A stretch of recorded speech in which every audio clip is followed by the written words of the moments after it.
Welcome or welcome back to my channel. Hey. So I've been testing a few new products from Black Friday and things aren't quite going as planned, which is why you haven't seen a video on them yet. Regardless, today we're going to push through from shampoo to style. We're using 100% Honey's Handmade. Now, I've given Honey's Handmade their fair share of criticism on my channel, but today I want to demo and review some products from Honey's Handmade that I know that I love and try some of the products that are new to me as well. So let's run through what we're going to be using today. Of course, if you didn't know, Honey's Handmade is a Black woman-owned business, and I believe they're based in Florida, and the owner's name is Valencia. So the first product we're going to go in with is the cleanser, and this is from the Melba's Kitchen collection that launched last year. This is the German Chocolate Cleansing Shampoo. And this is a Castile soap-based shampoo, so it's super liquidy. I do think that I tried this once before, and I don't really remember my experience with it, so I don't remember if I hated it or loved it. So I'm going to be trying this again today. The shampoo does claim that it has no mineral oil, it's sulfate-free, it has no parabens, and there is no petroleum. This shampoo is also made with organic chocolate. Chocolate apparently increases blood circulation to the scalp, which of course can lead to better hair growth and gorgeous tresses. Just to make things easier and to save time, I'll leave the products as well as all of the ingredients in the description box. So lately I've been taking a few tips from Sheree Del Sol's Max Hydration Method, and instead of me using a shampoo for 2 cleanses, for my second cleanse I've been going in with either a co-wash or with a clay cleanser. Today I'm going to go in with a Honey's Handmade co-wash, and today I'm going to be using the Pumpkin Safflower Apple Butter Co-wash. This says that safflower oil is amazing for naturals that are shampoo-less because it nourishes and penetrates hair follicles while protecting hair from outside free radicals. Safflower oil is helpful for dry, permed, or even color damaged hair. So I'm going to be using this for my second cleanse today. I haven't tried this before from Honey's Handmade, but so far every co-wash that I've tried from them has been outstanding. Just goodness. And then I'm going to go in with a deep conditioner. This deep conditioner has been a little controversial on my channel. I'm going to go in with the Elderberry and Blackseed Babassu Growth Enriched Hair Mask. This is actually a replacement of this watery one that I had in my previous video. So I'll be using this today. So this says the Elderberry works great for your hair and can treat split ends, problematic hairlines, and is known for encouraging natural hair growth. This one is definitely not as watery. I'll be sure to show you all the consistency once I apply it. For my leave-in conditioners, I actually selected 2 of them because one I'm about to run out of. This one is the Not Going Bananas Detangling Conditioner. So the Not Going Bananas conditioner is a gentle restoration 3-in-1 detangling conditioner filled with butters, proteins, and oils. Shea butter is known for replacing protective lipids, leaving you with smooth and silky hair and an abundance of shine and fluff. I have mentioned this several times on my channel, and I'm actually about to run out, which is why I also have the coconut water leave-in condition and hair lotion, which I have also mentioned on my channel. Love her. So moisturizing. This says coconut water is known for its ability to treat dry, dull hair and hard to manage unruly areas. So because I'm running low on my Not Going Banana conditioner, I'm actually going to be layering the 2 of these for my leave-in today. And finally, to style, I'll be using the Macadamia and Avocado Salted Caramel Custard. Actually never tried this, and my good sis Curly Girl Jess loves this for her wash and goes. This claims that it helps you maintain your styles and daily moisturizing needs. It says that it's super slippery and super hydrating to the coils. So I'll be using this today to style, and we got a lot to get through, so let's go ahead and get started.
Okay, I'm all done and these are my final results.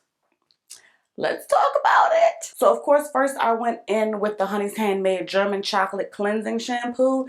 And instantly when I put this on my head, I remember why I didn't reuse it after the first time. This is so watery and it was getting everywhere. You all saw it all over my shirt, which is why I've had so many costume changes in this video. The shampoo smells just like cocoa powder. Also, this had an extremely gentle lather. So gentle, in fact, when I started to edit this video, I didn't really see any lather at all, but I could feel the lather, and when I would rub my scalp and then look in my hands, I could see somewhat of a lather in my hands. And because I couldn't feel that much of a lather, I used a whole lot of this. I will say after I rinsed this out, my scalp felt nice and fresh and clean, but I couldn't really pull the lather from my scalp down to my mid-shaft or my ends, so it was great that I went in with a second cleanse. So of course for my second cleanse, I did go in with the Honey's Handmade Pumpkin Safflower Apple Butter Co-Wash, and you all saw instantly when this touched my wet hair, it worked into a lather. As I stated before, I love Honey's Handmade Co-Washes.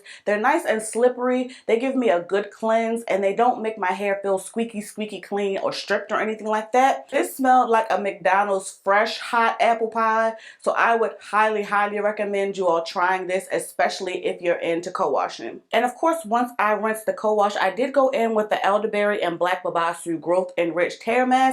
This deep conditioner smells just like berries. Instantly when it touched my hair, it was nice and softening and slippery and moisturizing. Because of how loose the texture of the deep conditioner was, I was able to glide it through my hair without an issue. Once I applied it to my wet hair, it did kind of start foaming. I didn't want to prejudge because I've seen that with effective deep conditioners before. I let this deep conditioner actually sit on my head for about 2 hours under a plastic cap while I started to edit this video, and I rinsed it out with lukewarm water. My hair felt super pillowy soft. You all also saw how moisturized and defined my curls were when I took it out of my t-shirt towel. I would highly recommend this. Of course, this deep conditioner has been somewhat controversial on my channel, but of course Honey's Handmade went out of their way to correct the issue. I got a replacement. All is well. Love this. And then once I rinsed my deep conditioner, I went in and I layered 2 leave-in conditioners from Honey's Handmade. The first being the Not Going Bananas Detangling Conditioner, which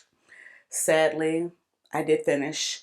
And then I went in with the Coconut Water Leave-In Condish and Hair Lotion. I've already mentioned these multiple times on my channel. This is just my first Honey's Handmade dedicated video. This smells just like bananas. Highly recommend. Great slip, great moisture. Go get it. The Coconut Water Leave-In, of course, has the softest smell of coconut. Nice and slippery, super hydrating and moisturizing to my hair. My hair feels so smooth after I apply this. You all saw how my detangling brush glided through my hair after I layered the 2 of these. Love these, but yes, buy them both and tell her I sent you. And last but not least, for my styler, I did use the Macadamia and Avocado Salted Caramel Custard, and Jessica, yes. My hair is so shiny and moisturized and defined. Now, I don't necessarily see this working for me for a wash and go, but Jessica said that her wash and go was popping, okay? It smells just like caramel. Instantly when I applied it, my hair was smooth and defined. I would highly recommend you all grab this as well. So that wraps up this full Honey's Handmade wash day. Be sure to drop down in the comments and let me know your thoughts. Thank you so much for watching, and I'll catch you in the next one.